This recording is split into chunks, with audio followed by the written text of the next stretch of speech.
الحمد لله نحمده ونستعينه ونستغفره ونؤمن به ونتوكل عليه ونعوذ بالله من شرور أنفسنا ومن سيئات أعمالنا من يهده الله فلا مضل له ومن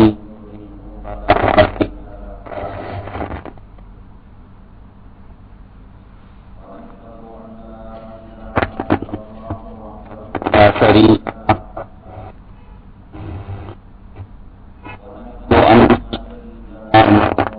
أن محمدا عبده ورسوله صلى الله عليه وعلى آله وأصحابه وبارك وسلم تسليما كثيرا كثيرا. أما بعد فأعوذ بالله من الشيطان الرجيم. بسم الله الرحمن الرحيم. ولا تقولوا لمن يقتل في سبيل الله أموات. قال النبي صلى الله عليه وسلم الجنة تحت ظلال السيوف أو كما قال النبي عليه الصلاة والسلام. رب اشرح لي صدري ويسر لي أمري واحلل عقدة من لساني يفقه قولي. اللهم صل على سيدنا مولانا محمد في أول كلامنا. اللهم صل على سيدنا مولانا محمد في أوسط كلامنا. اللهم صل على سيدنا مولانا محمد في آخر كلامنا. معزز سامعین کرام، حضرت جعفر طیار رضی اللہ تعالیٰ عنہ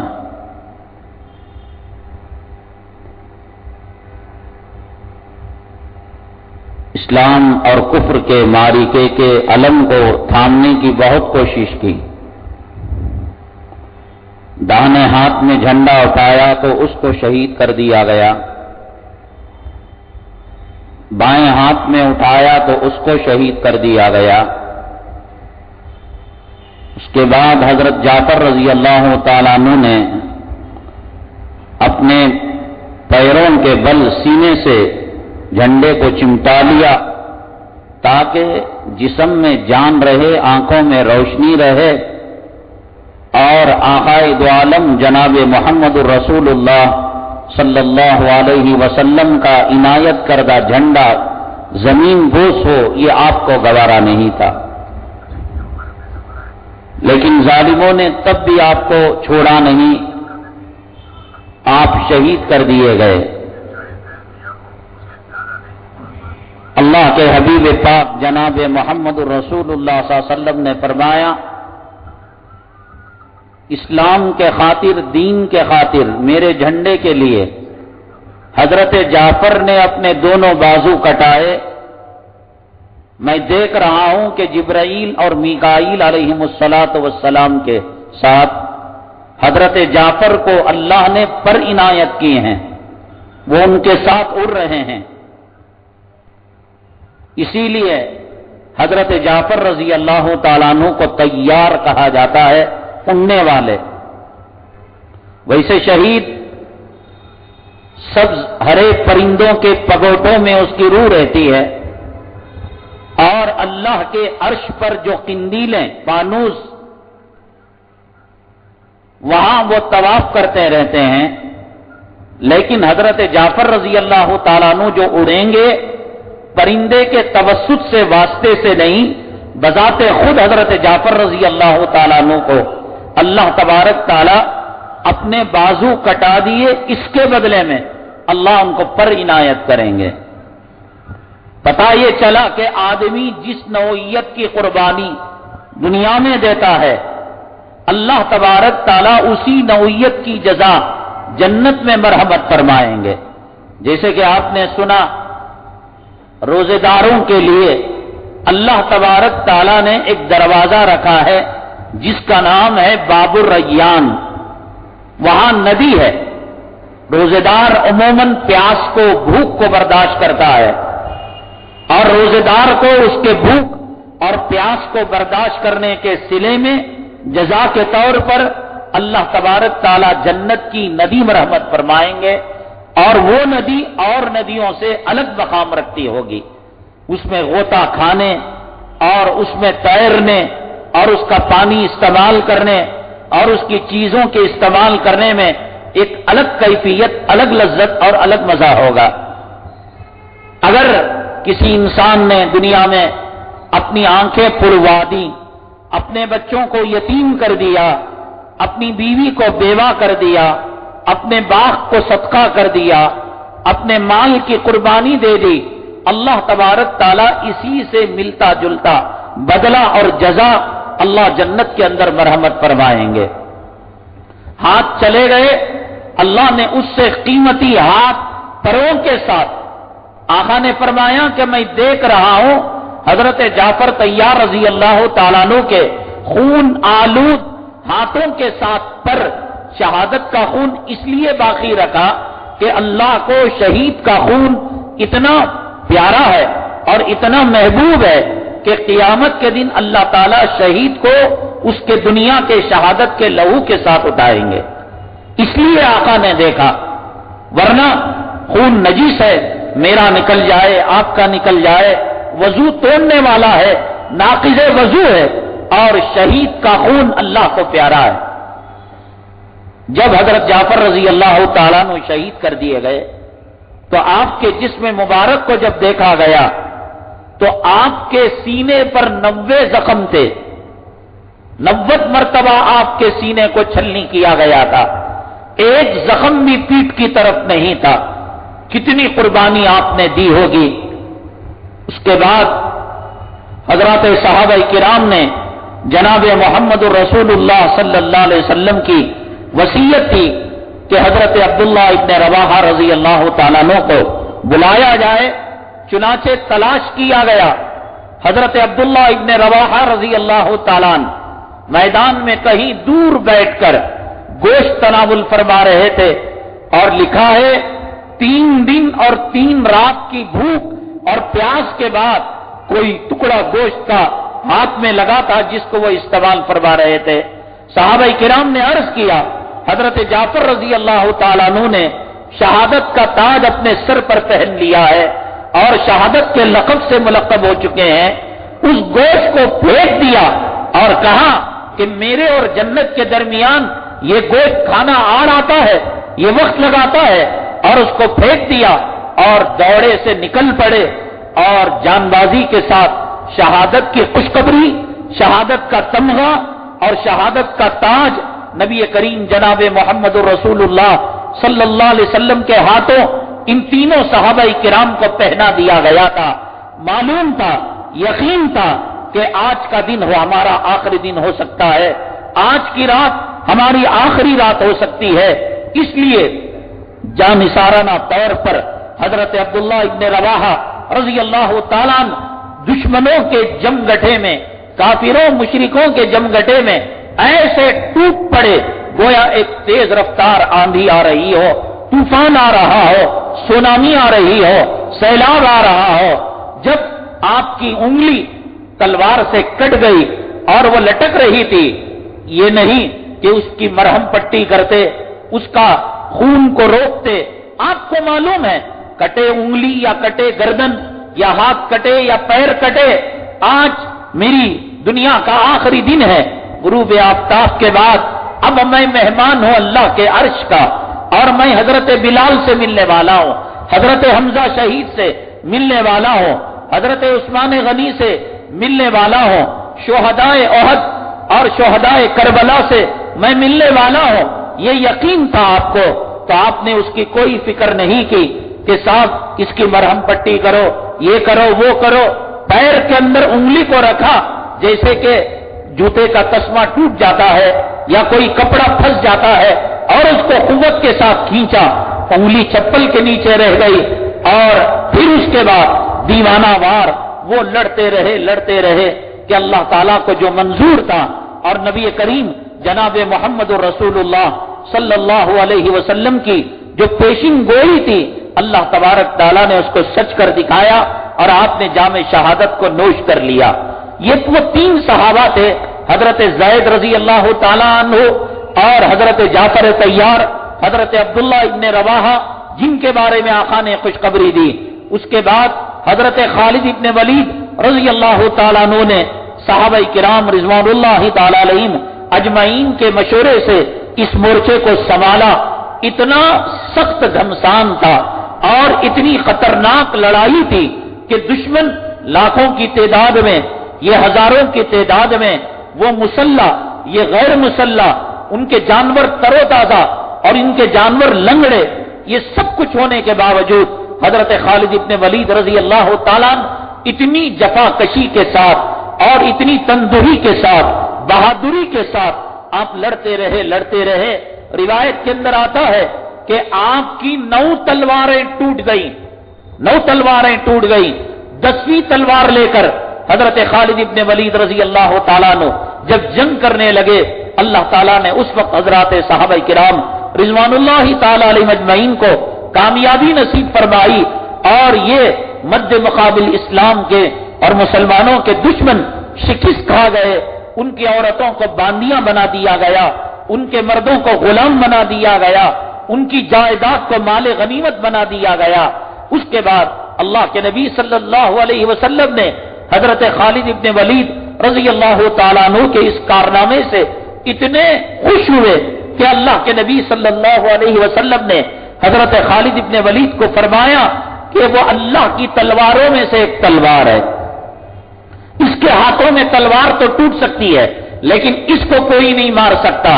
اور اس جو ہے جنگ اور معرکے کی خاصیت یہ تھی کہ اللہ کے نبی صلی اللہ علیہ وسلم کو پل پل کی خبر وحی کے ذریعے سے نہ صرف دی جا رہی تھی بلکہ جنگ کے منظر کو لائیو ٹیلی کاسٹ کیا جا رہا تھا۔ آپ کے آنکھوں کے سامنے حضرت زید رضی اللہ تعالیٰ عنہ کا منظر، آپ کے آنکھوں کے سامنے حضرت جعفر طیار، آپ کے آنکھوں کے سامنے حضرت عبداللہ ابن رواحہ، آپ کے آنکھوں کے سامنے حضرت خالد ابن ولید، یہ سارے نقشے آپ کو پیش کیے جا رہے تھے۔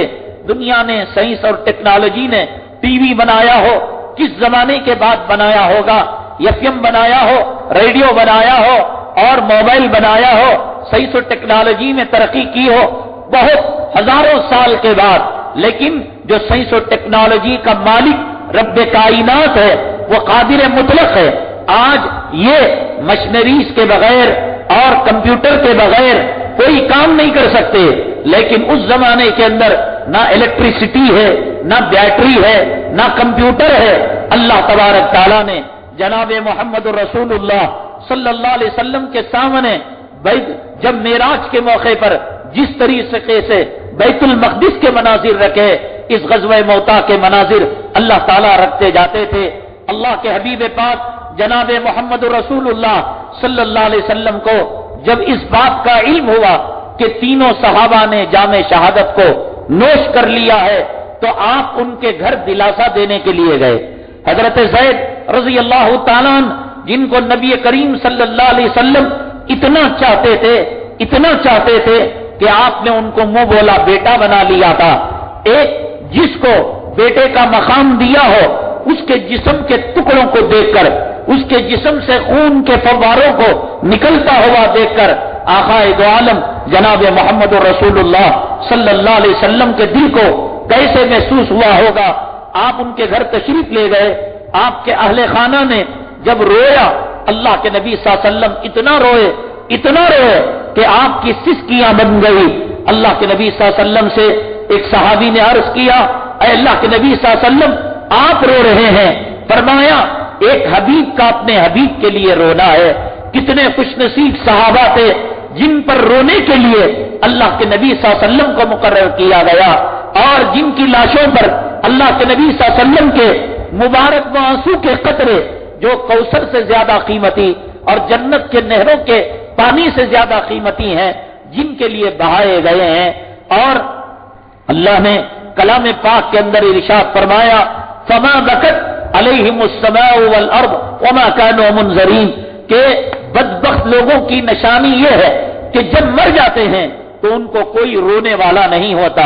بیوی بھی روتی ہے رسمی رونا، اولاد بھی روتی ہے رسمی رونا، مخلوق خوش ہو جاتی ہے، حتیٰ کہ حدیث پاک میں جناب محمد رسول اللہ صلی اللہ علیہ وسلم نے ارشاد فرمایا کہ زمین کے کیڑے مکوڑے، حشرات الارض اور دابت الارض، جانور چوپائے اللہ کا شکر ادا کرتے ہیں، اے رب کائنات اس کو تو اپنے پاس بلا لیا، تیرا شکر ہے، تیری حمد ہے، تیری ثنا ہے، اس منحوس داڑھی منڈے کتے کی وجہ سے، بے نمازی کی وجہ سے، اس رنڈی نما بے پردہ عورت کی وجہ سے اے رب کائنات برسات رک گئی تھی اور زمین نے غلہ اگانا روک دیا تھا۔ اس سرزمین کے اندر ظالم اور جابر حکمران ان منحوس کتوں کی وجہ سے مسلط کر دیے گئے تھے۔ ایک ایک منحوس ایسا ہوتا ہے کہ جس کی وجہ سے اللہ تعالیٰ بارشوں کو روک لیتے ہیں، اللہ تعالیٰ زمین سے غلے کو روک لیتے ہیں۔ اس وقت بنگلور کا جو ٹیمپریچر ہے، اس وقت جو موسم برسات ہے، اس وقت جو پانی برسنا چاہیے تھا، کیا سرزمین بنگلور کے اندر، کرناٹک کے اندر مطلوبہ بارش ہو رہی ہے؟ یہ نحوست ہے۔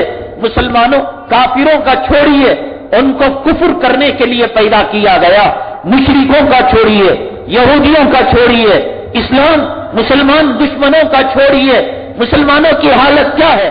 نماز کے تعلق سے، روزے کے تعلق سے، سنتوں کے تعلق سے، ایمان کے تعلق سے، قرآن کے تعلق سے، نبی کریم جناب محمد رسول اللہ صلی اللہ علیہ وسلم کی ذات گرامی کے تعلق سے اور کرو اگر میں مر جاؤں کیا نیک لوگ میرے لیے دعا کیا کریں گے۔ حدیث پاک میں جناب محمد رسول اللہ صلی اللہ علیہ وسلم نے ارشاد فرمایا کہ جس سرزمین پر نیکوکار مسلمان نمازی سجدہ کیا کرتا تھا، وہاں کی چٹائی، وہاں کی قالین، وہاں کے زمین کے ذرات، ریت کے ذرات اس کے مرنے پر آنسو بہایا کریں گے اور اس کے حق میں دعائیں مغفرت کیا کریں گے۔ میں مر جاؤں، آپ مر جائیں، کیا یہ ہمیں جو ہے چیز نصیب ہونے والی ہے؟ یہ حصہ اور یہ سعادت ہمیں ملنے والی ہے؟ یا یوں کہیں گے لوگ کہ مر گیا مردود، نہ فاتحہ نہ درود، ارے کمبخت کہیں کا، ایک نمبر کا جورو کا غلام تھا، ایک نمبر کا مال کا کتا تھا، ایک نمبر کا منافق تھا، ایک نمبر کا انگریز کا ایجنٹ تھا، ایک نمبر کا پولیس کا مخبر تھا، ایک نمبر کا جہاد کا دشمن تھا، ایک نمبر کا دنیا کے لیے اندر اسلام مسلمانوں کے لیے جو جان و مال کی قربانی دینے والے ہیں ان کو گالیاں دینے والا تھا، قرآن کی بے ادبی کرنے والا تھا، علماء کی بے حرمتی کرنے والا تھا، اولیاء کرام کی پگڑیاں اچھالنے والا تھا، مسجد کو تقدس کو پامال کرنے والا تھا۔ کون سا لقب ملے گا مجھے اور آپ کو؟ حضرت زید کو نبی کے بیٹے ہونے کا لقب ملا، حضرت جعفر کو طیار کا لقب ملا، حضرت عبداللہ ابن رواحہ کو اللہ کے راستے کے اندر جانثار ہونے کا لقب ملا۔ ہم مر جائیں، ہماری بیویاں، ہماری اولاد، یہ زمین کیا کہے گی، یہ آسمان کیا کہے گا؟ سورہ دخان نے کہا جو دنیا کے کتے ہیں، جو دنیا کے پجاری ہیں، جو مال کے پجاری ہیں، جو جوڑوں کا حیض و نفاس چاٹنا، جن کی زندگی کا مقصد ہے ان کا اٹھنا، ان کا بیٹھنا، ان کا چلنا، ان کا پھرنا کسی کے کام کے نہیں، خود غرضی کی زندگی، بولیں گے جھوٹ بولیں گے، معاملہ کریں گے حرام کا معاملہ کریں گے، سوچیں گے برا سوچیں گے۔ کلام پاک کے 25ویں پارے میں سورہ دخان میں اللہ نے فرمایا فما بکت علیہم السماء والارض وما كانوا منذرین، یہ لوگ وہ ہے نہ زمین ان کو روئے گی نہ آسمان ان کو روئے گا۔ اللہ کے حبیب پاک جناب محمد رسول اللہ صلی اللہ علیہ وسلم نے ارشاد فرمایا دنیا کے پجاریوں یہ دنیا سمٹ رہی ہے، دنیا کے طالبوں یہ دنیا ختم ہونے کو آ چکی ہے۔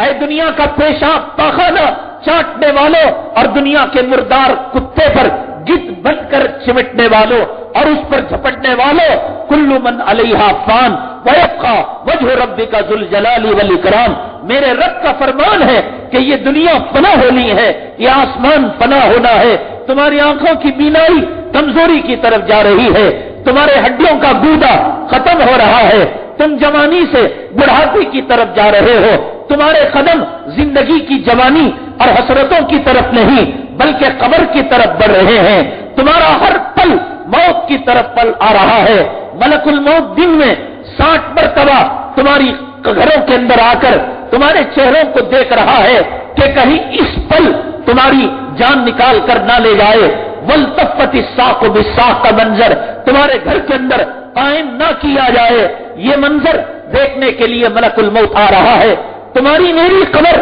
پکار رہی ہے، اے دنیا کے طالب، اے جوروں کے غلام، اے مال کے حریص، اے تجارت کے کتے، نماز کا وقت نہیں، دین کا وقت نہیں، خدمت خلق کا وقت نہیں، انسانیت سسک رہی ہے، بیوائیں مر رہے ہیں، یتیم تڑپ رہے ہیں، غریب اور مریض ایک ایک نوالے کے لیے جو ہے اپنی جان آفری کے حوالے کر رہے ہیں، مظلوم مجاہد سلاخوں کے پیچھے چیخ و پکار کر رہے ہیں، ان کو پیاسا رکھ کر پیشاب پینے پر مجبور کیا جاتا ہے، اللہ کا قرآن جلایا جاتا ہے، نبی کے خاکے بنائے جاتے ہیں، اسلام کی توہین کی جاتی ہے، کب باز آئے گا جورو کی غلامی سے، کب باز آئے گا دنیا کی پوجا سے، کب تیرے دل اور دماغ سے مال اور دولت کی محبت نکلے گی؟ اگر تجھے قبر پکارتی ہوئی، اگر تجھے قبر چیختی ہوئی سنائی نہ دے، کیا نبی جھوٹے ہیں جو حدیث کے ہر کتاب کے اندر باب اثباتی عذاب القبر کے اندر میرے اور آپ کے آقا آسمان پیروں تلے آ سکتا ہے، یہ زمین اوپر جا سکتی ہے، مرد بچہ پیدا کر سکتا ہے، سمندر میں آگ لگ سکتی ہے، شہد کڑوا ہو سکتا ہے، برف جو ہے گرم ہو سکتا ہے، آگ پھر لگ دے سکتی ہے، میرا اور آپ کا ایمان، میرا اور آپ کے آقا کائنات کے مولا جناب محمد رسول اللہ صلی اللہ علیہ وسلم کا فرمان مبارک غلط نہیں ہو سکتا، غلط نہیں ہو سکتا، غلط نہیں ہو سکتا۔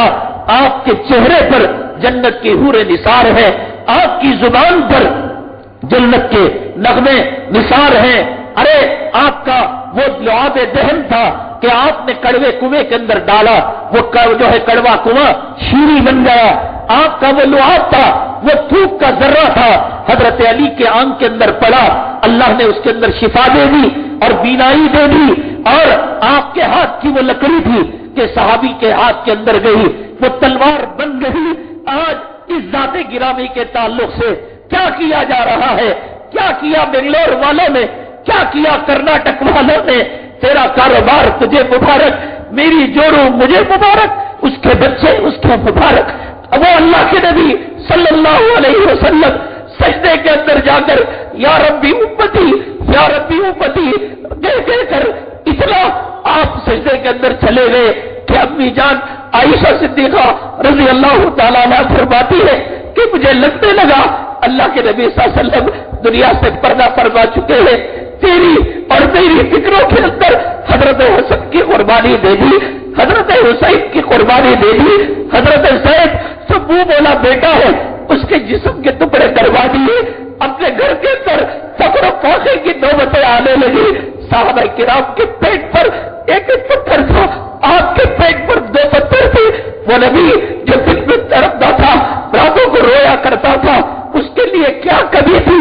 اگر وہ چاہتا عہد کا پہاڑ سونا بنا کر اس کے قدموں کے اندر ڈال دیا جاتا، اگر وہ چاہتا جنت کی حوریں اس کی باندیاں بنا کر اس کو دنیا کے اندر بھیج دیا جاتا، وہ نبی جس کے سینے پر رب نے کلام پاک کی 6666 آیتوں کو نازل کیا، وہ نبی کہ جس کے تقدس اور جس کی برکت کے قدموں سے مدینہ کو طابہ اور طیبہ کہا جانے لگا، وہ نبی جہاں آپ نے سجدہ کیا اس سجدے کی سرزمین کو ریاض الجنہ اور جنت کا ٹکڑا قرار دے دیا گیا، وہ نبی جس کی صاحبزادیاں اور جس کے اہل خانہ جس قبرستان کے اندر دفن ہوئی بقیع کے اندر کائنات کا سب سے مقدس ترین قبرستان اس کو قرار دے دیا گیا۔ آج ایک سور کا کھانے والا، آج ایک کتا کھانے والا، آج اپنی اولاد سے بدکاری کرنے والا، بیٹی سے زنا کرنے والا، بہن سے زنا کرنے والا، موت سے زنا کرنے والا، ایسا پاک باز نبی جس کو خدا نے کہا وَرَفَعْنَا لَكَ ذِكْرَكَ، اے محمد ہم نے آپ کے ذکر کو بلند کر دیا، اور جس کے بارے میں کہا ان نشانیہ کا وہ لبتر، اے محمد صلی اللہ علیہ وسلم تیرا دشمن نسل بریدہ ہوگا اور نیست نابود ہو جائے گا۔ کیا کیا آپ نے؟ خبر پڑی اخباروں کے اندر، خبر دیکھی ٹی وی کے اندر، کچھ جو ہے آنسو کے قطرے آپ نے بہائے، کچھ آپ کے اندر جذبات آئے، میرے محبوب صلی اللہ علیہ وسلم کے سامنے حضرت حمزہ ہوتے، حضرت بلال ہوتے، حضرت صدیق ہوتے، حضرت فاروق ہوتے، حضرت حسن ہوتے، حضرت حسین ہوتے، حضرت عمر رضی اللہ تعالیٰ عنہ کے سامنے جب یہ اطلاع دی گئی اللہ کے نبی صلی اللہ علیہ وسلم اللہ کو پیارے ہو گئے، حضرت عمر رضی اللہ تعالیٰ عنہ نے بیان سے تلوار کو نکال لیا اور فرمایا اگر کوئی کہے گا کہ میرے محبوب مجھ سے جدا ہو گئے، اگر کوئی کہے گا میرے محبوب کا وصال مبارک ہو گیا، اللہ کو پیارے ہو گئے، آج عمر کی تلوار اس کے سر کو تن سے جدا کر دے گی۔ آج کوئی یہ کہنے والا ہے، آج کوئی یہ کہنے والا ہے میرے محبوب کو گالیاں دی جا رہی ہے، خاکے بنائے جا رہے ہیں، فلمیں بنائی جا رہی ہے، اور پھر اس پر مزید امریکہ کا ایک میگزین یہ کہتا ہے کہ مسلمان جذباتی ہے، نبی کے بارے میں وہ سڑکوں پر اتر آتے ہیں، قرآن کے بارے میں وہ سڑکوں پر اتر آتے ہیں۔ اسی ہندوستان کے اتر پردیش کے غازی آباد کے داسنا شہر کے اندر ایک کافر، ایک مشرک، ایک غیر جو ہے جانوروں کا پیشاب پینے والا اور بتوں کا پجاری اللہ کے کلام پاک کے اوراق کو پھاڑ کر اس کے اندر گندی گندی ماں بہنوں کی گالیاں نبی اور مسلمانوں کو لکھ کر، اس نے فون نمبر لکھ کر مسلمانوں کو چیلنج کیا کہ تمہاری غیرت کو کیا ہو گیا، تمہاری حمیت کو کیا ہو گیا۔ الحمدللہ ثم الحمدللہ، میں تو کہتا ہوں کہ انہوں نے نبی کو گالیاں دے کر، نبی کے خاکے بنا کر، نبی کے نام پر فلم بنا کر اپنی جو ہے اپنی موت کو بلا لیا ہے، اپنی ہلاکت کو، اپنی تباہی کو، اپنی بربادی کو بلا لیا ہے، اس لیے کہ دنیا جانتی ہے اللہ کے حبیب پاک جناب محمد رسول اللہ صلی اللہ علیہ وسلم نے جب خسرو پرویز کے نام خط لکھا اور خسرو پرویز نے نمائندے سے پوچھا یہ کیا پروانہ لائے ہو، یہ کیا خط لائے ہو، تو کہا محمد صلی اللہ علیہ وسلم نے بھیجا ہے۔ نام سننا تھا کہ تن بدن کے اندر آگ لگ گئی اور اس نے اس پرچے کو پھاڑ دیا اور اس کے ترخت سے اڑا دیے۔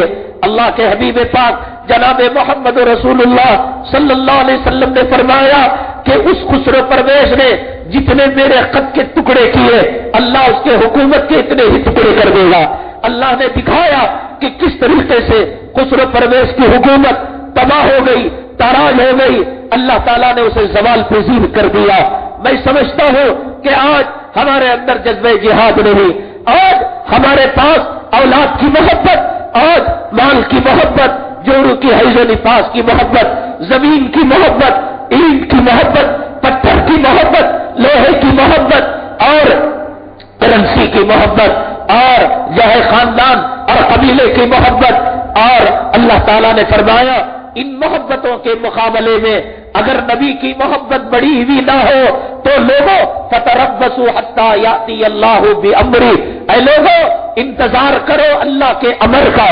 مفسرین کرام نے لکھا ہے ماں کی محبت کے مقابلے میں نبی کی محبت زیادہ ہونی چاہیے، بیوی کی محبت کے مقابلے میں نبی کی محبت زیادہ ہونی چاہیے، اولاد کی محبت کے مقابلے میں نبی کی اور دین کی محبت زیادہ ہونا چاہیے۔ قل ان کان آباؤکم وابناؤکم وازواجکم وعشیرتکم واموال اقترفتموها وتجارة تخشون کسادها ومساکن ترضونها احب الیکم من اللہ ورسولہ، فرمایا تمہارے ماں باپ، تمہاری آل اولاد، تمہارا خاندان، تمہارا قبیلہ، تمہارا مال، یقیناً انسان ہو محبت رکھنا چاہیے، لیکن نبی کے خاکے اور نبی کی تصویریں بنائی جاتی رہے، کلام پاک کے اوراق پھاڑے جاتے رہے، نبی کے نام کے ساتھ دہشت گرد قلم استعمال کیا جائے، اسلام کو بدنام کیا جائے، اب ماں ماں نہیں رہے گی، اب باپ باپ نہیں رہے گا، اب آقا ہی سب کچھ رہیں گے، اب دین ہی سب کچھ رہے گا، اب قرآن ہی سب کچھ رہے گا۔ ہلمند کے ان مجاہدوں کو سلام، مبارکباد، جنہوں نے امریکی ایئر بیس کے اندر گھس کر وقت کے نیٹو فوج کے جو سپر پاور اور سپر طاقت اور وقت کے فرعون، وقت کے دجال، حامان اور شداد اپنے آپ کو قرار دیتے ہیں، اس فلم کا بدلہ لینے کے لیے، کلام پاک کے اوراق کو جلانے کا بدلہ لینے کے لیے وہاں پر انہوں نے ان کے ایئر بیس کے اندر گھس کر ان کے ہوائی جہازوں کو اور فوجی طیاروں کو آگ لگا دی، اور ان میں سے 25 جو ہے گورے جسم، کالے سور اور کتے کے دل رکھنے والے حرامزادوں کو واصل جہنم کیا۔ مبارک پورے عالم اسلام کے مسلمانوں کو کہ جنہوں نے امریکی ایمبیسی کے سامنے جا کر یہ بتایا ہم مر سکتے ہیں، ہم کٹ سکتے ہیں، ہماری آل اولاد قربان ہو سکتی ہے، فدا کا بھی وہ بھی یا رسول اللہ۔ ہمارے اندر بھی حضرت حمزہ کے جذبات ہیں، ہمارے اندر بھی حضرت خالد بن ولید کا حوصلہ ہے، ہمارے اندر بھی حضرات حسنین کا خون ہے۔ فاطمہ نام کی 16 سال کی بچی، اس نے دنیا کو کیا دیکھا ہوگا، اس نے اس دنیا کی ترقی اور کو کیا اس نے سمجھا ہوگا۔ اس نے کابل کی سرزمین کے اندر ایک کار کے اندر ایک جو ہے جس کے اندر بڑا جو ہے ایٹم بم اور بڑا طاقتور مادہ رکھا ہوا تھا۔ فارنرز جو اسلام مسلمانوں کے دشمن تھے، جنہوں نے کابل کی سرزمین کے اندر امت مسلمہ کی فاطمہ اور زینبوں کی عصمت، عفت اور پاک دامنی پر ڈاکہ ڈالا تھا۔ اللہ اکبر، ایک 16 سال کی بچی نے یہ ہمت کہ بارود بھرا بارود بھری ٹیکسی لے کر، کار لے کر اس نے ان کے پرچے اڑا دیے، بنگلور سے کوئی خبر نہیں آئی۔ میں یہ نہیں کہتا کہ اسلام کے اندر اس بات کی اجازت ہے یا اس بات کی اجازت نہیں ہے۔ ماں کی عصمت لٹ رہی ہو، ماں کے بازرزاد برہنہ کیا جا رہا ہو، بیٹی کی لاش نکالی جا رہی ہو، گھر کی مٹی پر قبضہ کیا جا رہا ہو، لگاؤ مفتی کو فون، پوچھو عالم سے کہ میری ماں کی آبرو لٹ رہی ہے۔ کون کمینہ ماں کو مادرزاد برہنہ حالت کے اندر مفتی کی طرف رجوع کرتا ہے؟ جذبات کس چیز کا نام ہے؟ محبت کس چیز کا نام ہے؟ عشق کس چیز کا نام ہے؟ ارے کیا ہو گیا؟ سان سوکھ گیا کرناٹک کے مسلمانوں کو۔ آپ کہیں گے مولانا صاحب آپ بھی تو کچھ کر سکتے ہیں،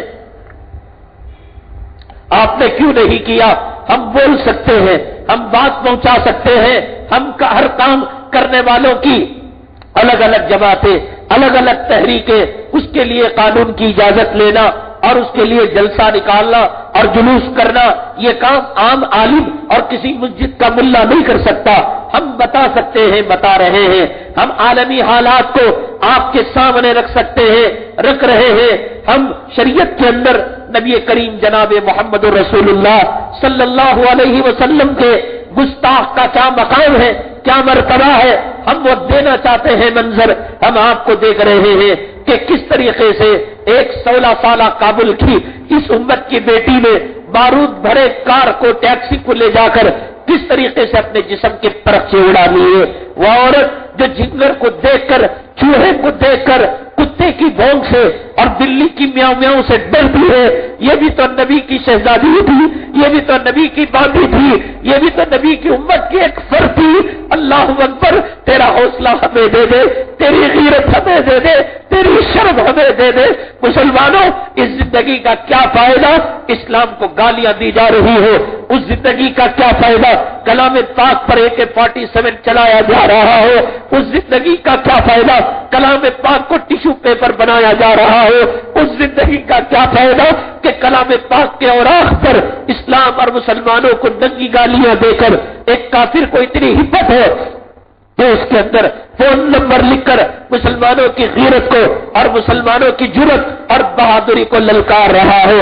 اللہ اکبر، اللہ اکبر، بہت اچھا ہوا، بہت اچھا ہوا۔ اے دشمن اسلام، تجھے اللہ ہدایت دے، تجھے اللہ تعالیٰ خیر کا معاملہ کرے کہ تو دین کی طرف لوٹ کر آئے۔ تو نے بتا دیا کہ مسلمان اس گئے گزرے دور کے اندر وہ زمین کو دے سکتا ہے، وہ ملک کو دے سکتا ہے، وہ ماں کو کٹا سکتا ہے، وہ اولاد کو یتیم کر سکتا ہے، وہ بیوی کو بیوہ کر سکتا ہے، نہ اسے عمر کا پتہ ہے، نہ عورت کا پتہ ہے، نہ مرد کا پتہ ہے، حرمت رسول کی بات آتی ہے تو کہتا ہے فدا کا ابی و امی یا رسول اللہ، اے اللہ کے نبی میرے ماں باپ آپ پر قربان، روحی فدا کا ابی و امی یا رسول اللہ، میری جان آپ پر قربان۔ آج مشرق سے مغرب، آج شمال سے جنوب، فرانس کیا، آسٹریلیا کیا، برطانیہ کا، امریکہ کیا، ہر جگہ کا مسلمان آج چیخ رہا ہے، چلا رہا ہے، یہودی کتوں تم ایک نمبر کے دہشت گرد کتے ہو، تم نے قرآن کے بارے میں ٹھٹا کر کر، اسلام کے بارے میں ٹھٹا کر کر اور نبی کے بارے میں ٹھٹا کر کر، اور کیا کہتے ہیں؟ وہ کہتے ہیں یہ قلم کی آزادی ہے، لکھنے کی آزادی ہے، کیا کہتے ہیں؟ یہ بولنے کی آزادی ہے۔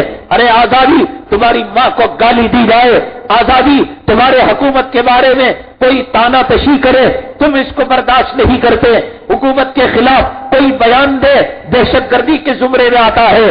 وہ 1.25 لاکھ پیغمبروں کا سردار، وہ سید الانس، وہ سید الجن، وہ ساقی کوثر، وہ شافی محشر، وہ محبوب کبریا، جس کے عرش میں خدا کے نام کے ساتھ، جس کا نام لا الہ الا اللہ کے ساتھ محمد رسول اللہ صلی اللہ علیہ وسلم جڑا ہوا ہو، اور جس کے لیے جنت کی حوریں نغمہ گاتی ہو، جس کے لیے جنت کے درخت ٹکراتے ہو، سرسراہٹ سے نبی پر درود پڑھا جاتا ہو، اور جس کے لیے آدم علیہ السلام نے آنکھیں سب سے پہلے کھولی تو اللہ کے بعد نبی کریم صلی اللہ علیہ وسلم کا نام عرش پر لکھا ہوا دیکھا۔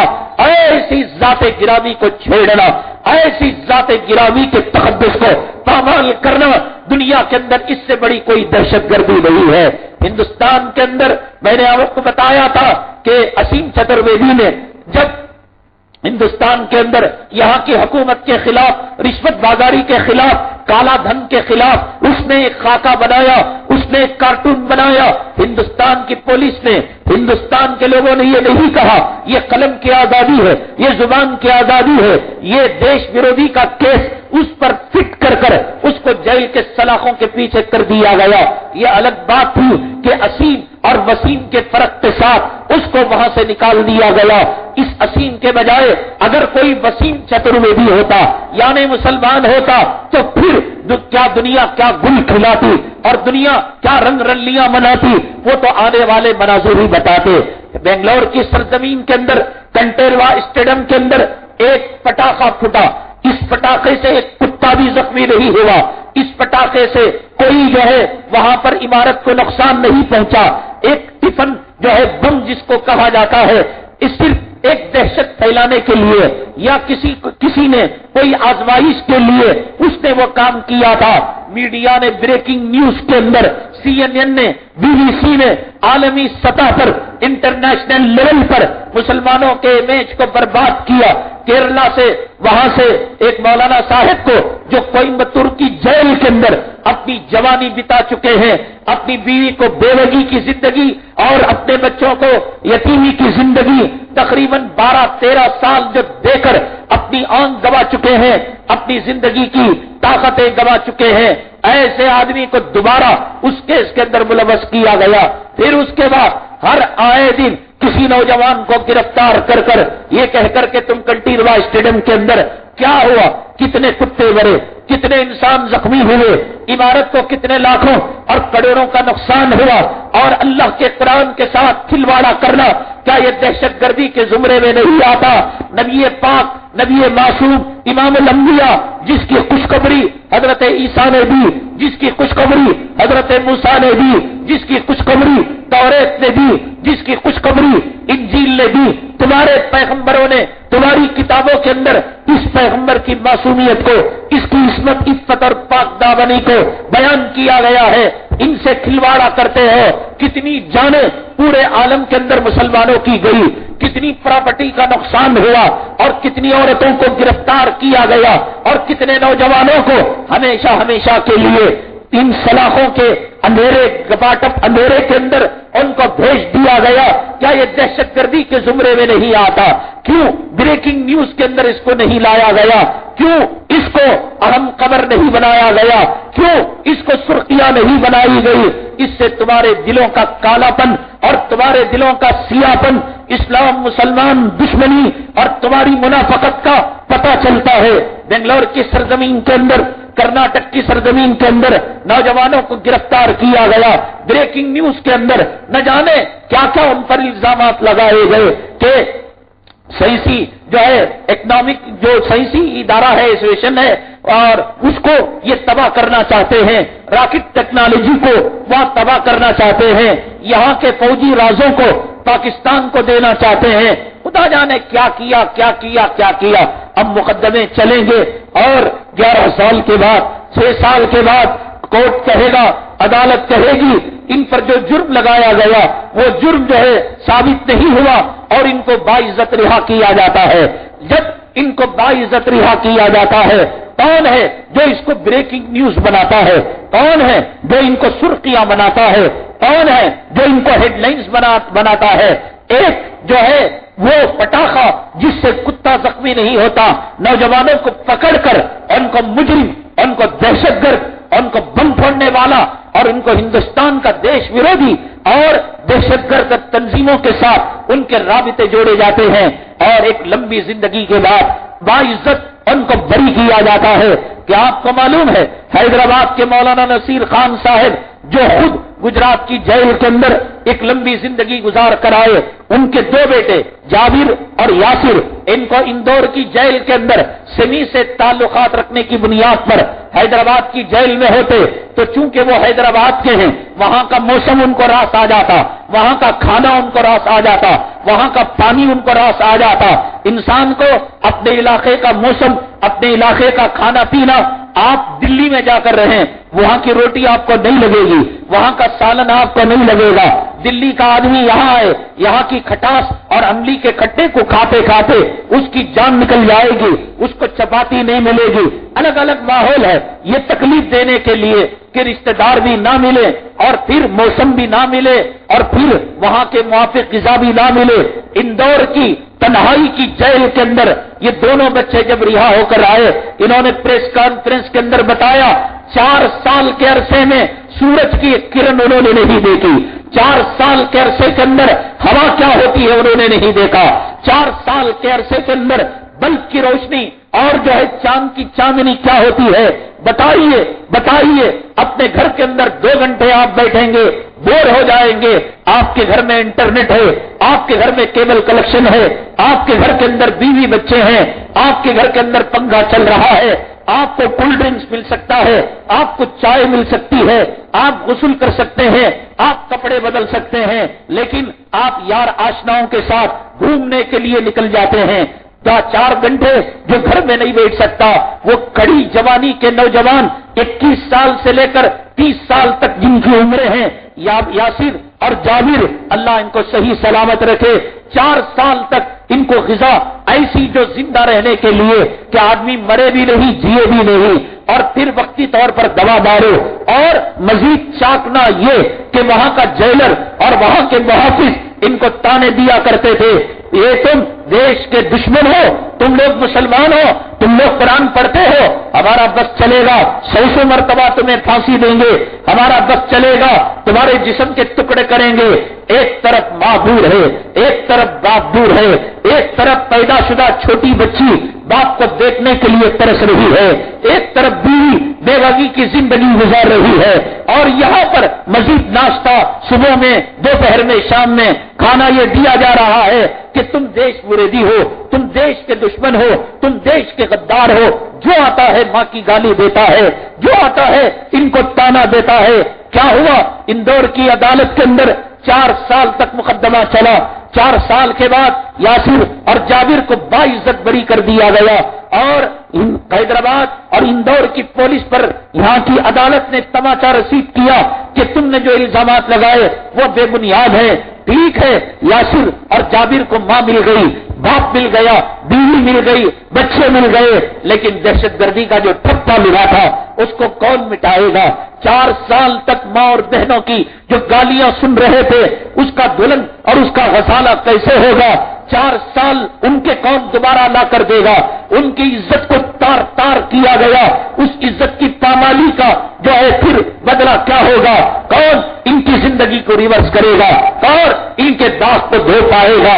وہ بچی بغیر باپ کو دیکھے 4 سال آگے بڑھ گئی، پھر پھر اس بچی کو باپ کی شفقت لاڑو پیار وہ 4 سال کے کون دے گا؟ وہ ماں جو باپ بیٹے کا آسرا اور بیٹے کی راہ دیکھتے دیکھتے اپنے آنکھوں کی بینائی کو کمزور جس نے کر ڈالا، اس ماں کی جو ہے آنکھوں کی بصارت کو کون لوٹائے گا؟ کیا آپ کو پتا جابر کا قصہ؟ کیا آپ کو پتا یاسر کا قصہ؟ نہ، کسی خبر کے اندر نہیں آئے گا، کسی اخبار کے اندر نہیں آئے گا۔ کیوں؟ اس لیے کہ یہ باعزت بری ہو کر آئے۔ ہاں، اگر کوئی مسلمان پٹاخہ پھوڑ دے، کوئی مسلمان اپنی بیوی پر ظلم و تشدد کرے، کوئی مسلمان اپنی اولاد کے ساتھ کچھ ناجائز حرکت شراب کے نشے میں کر دے، وہ سرخیوں کے اندر آتا ہے۔ آج مسلمانوں، اللہ کے لیے انہوں نے ہمیں جگایا ہے فلم کو بنا کر۔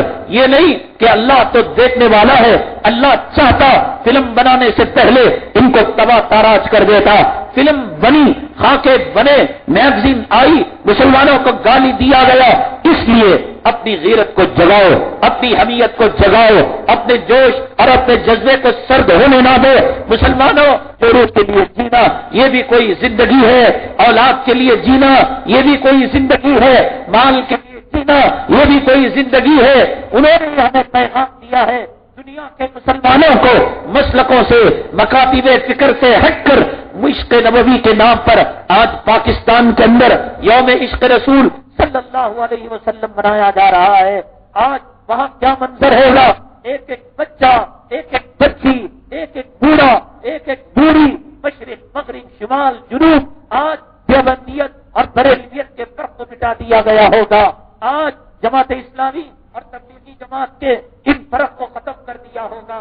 آج حب نبی کے نام پر، آج عشق رسول کے نام پر ان دشمنوں کے خلاف ہمارے پڑوسی ملک کے مسلمانوں نے اتحاد کا مظاہرہ کیا ہوگا، اتفاق کا مظاہرہ کیا ہوگا۔ اللہ ان کے اندر اور جوش و ترقی پیدا فرمائے، اللہ پورے عالم کے مسلمانوں کو جگائے، اللہ پورے عالم کے مسلمانوں کے خون کے قطرے قطرے کے اندر آقا کی محبت نصیب فرمائے، دین کی محبت نصیب فرمائے۔ آج کے بعد ہماری زبانوں پر گانے نہیں، آج کے بعد ہماری زبانوں پر گالیاں نہیں، شکوے نہیں اور شکایتیں نہیں، غیبت نہیں، جھوٹ نہیں، بہتان نہیں، تہمتیں نہیں۔ آج کے بعد ہمارا نعرہ رہے گا قل ان صلاتی و نسکی و محیای و مماتی للہ رب العالمین۔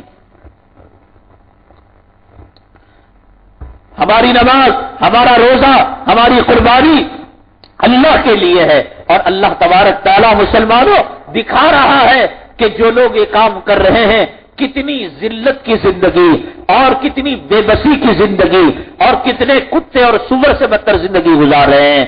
ابھی یہ فلم عام بھی نہیں ہوئی اور دنیا کے مظاہرے اور غلامان محمد صلی اللہ علیہ وسلم کے جوش اور جذبے ابھی سرد بھی ہونے نہیں پائے۔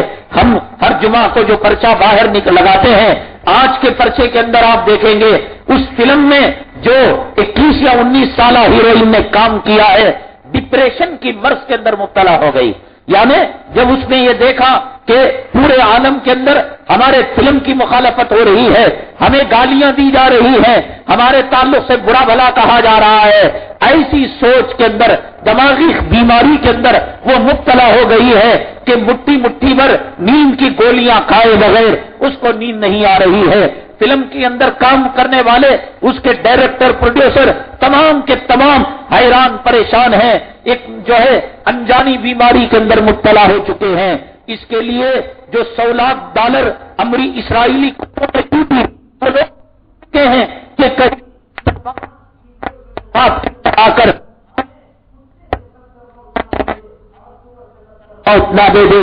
اب اس پر آشوب دور کے اندر، اس گئے گزرے دور کے اندر پورے عالم سے جو خبریں مل رہی ہیں مسلمانوں کے عشق رسول کی، غلامان محمد کے رسول اللہ صلی اللہ علیہ وسلم سے تعلق کی، کشمیر کے چپے چپے کے اندر، یعنی کوئی گاؤں، کوئی شہر، کوئی دیہات اور کوئی گلی، کوئی قریہ ایسا نہیں کہ انہوں نے جو ہے عشق رسول صلی اللہ علیہ وسلم کا مظاہرہ نہ کیا ہو، اللہ کے حبیب پاک صلی اللہ علیہ وسلم سے اپنے تعلق کا اظہار نہ کیا ہو۔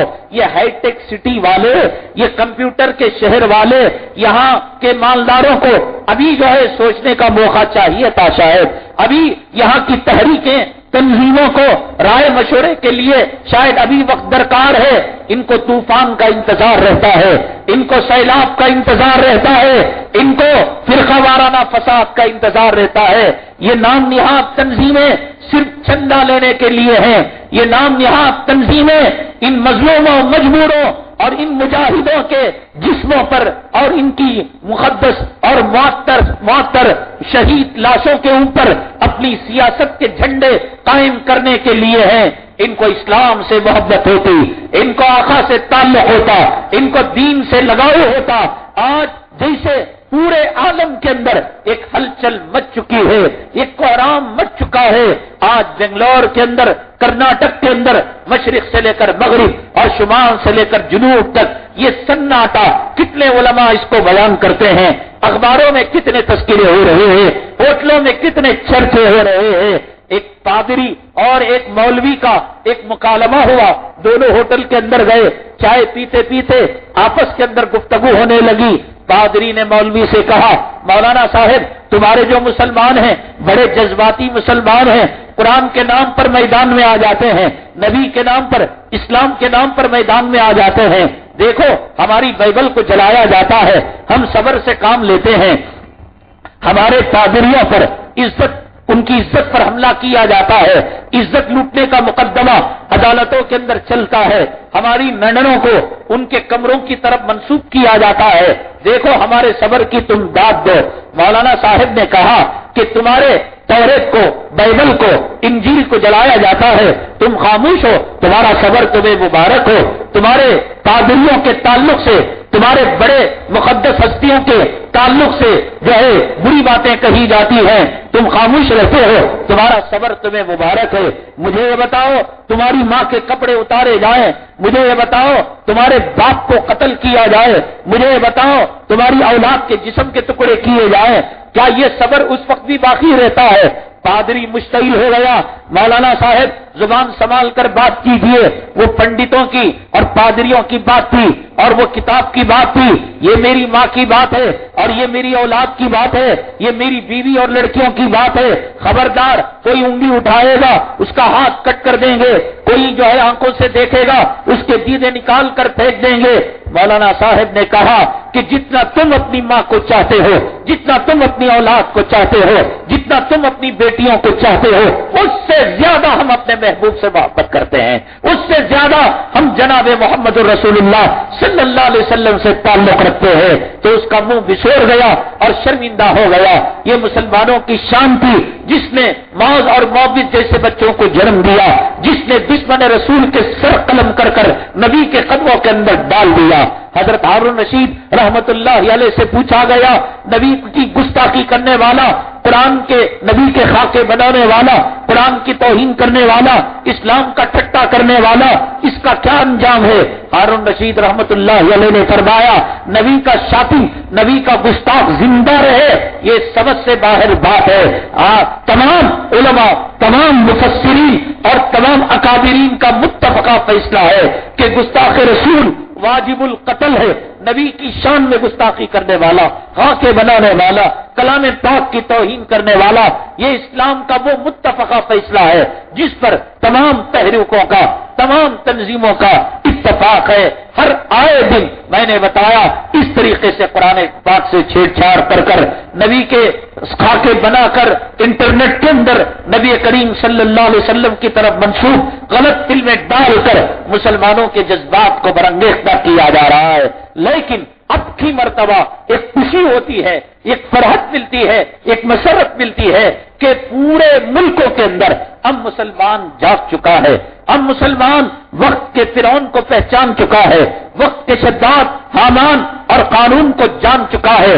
اب مسلمان پہچان چکا ہے کہ اپنی جماعت کے اندر, اپنی صف کے اندر کون مومن ہے اور کون منافق ہے, اور مسلمان جان چکا ہے کہ طاقتور کون ہے اور بزدل کون ہے. یہاں ایسے حالات ہندوستان کے اندر, کرناٹک کے اندر جو متعصب حکومت ہے اس نے ایسے حالات پیدا کر دیے ہیں کہ اب مسلمان جلوس کا نام لیتے ہوئے, احتجاج کا نام لیتے ہوئے, اسٹرائک کا نام لیتے ہوئے, بند کا نام لیتے ہوئے اسلام کی حمایت میں کھڑے ہونے کے لیے اب ڈر رہا ہے. آپ جانتے ہیں کہ ان جو ہے کرناٹک کے جو 11 نوجوانوں کو ان کی عمریں مشکل سے 21 سے 32 سال تک، اس میں کوئی رپورٹر، کوئی صحافی، کوئی سائنسدان، کوئی ڈاکٹر، سب کے سب ایجوکیٹڈ، تعلیم یافتہ، اور سب کے سب غریب گھرانے سے تعلق رکھنے والے، تاکہ اونچی ڈگریاں حاصل کر کر اس ملک کی خدمت سائنس کے راستے سے کرے، ٹیکنالوجی کے راستے سے کرے، ڈاکٹری کے راستے سے کرے، میڈیا اور صحافت کے اندر ایک نئی روح اور ایک نئی جان پھینکے، اور اس کے اندر جو خباثت اور گندگی ہے، دہشت گردی کے جو جراثیم ہیں، ان کو مارے، ایک نئے عزم کے ساتھ، نئے حوصلے کے ساتھ۔ ان کے اندر اگر مذہب پرستی ہوتی وہ دارالعلوم میں داخلہ لیتے، وہ مظاہر اور ندوہ اور مدرسہ شاہی مراد آباد میں داخلہ لیتے، سبیل الرشاد یا کسی شاہ ولی اللہ میں داخلہ لیتے۔ ان کے اندر مذہب پرستی وہ نہیں تھی جو عام لوگوں کے اندر تھی، ان کی ایک نئی سوچ تھی کہ اس راستے سے، سائنس کے راستے سے، صحافی کے راستے سے، ایڈیٹر کے راستے سے، میڈیا کے راستے سے، ٹیکنالوجی کے راستے سے، ڈاکٹری کے راستے سے ہم ملک کی خدمت کریں۔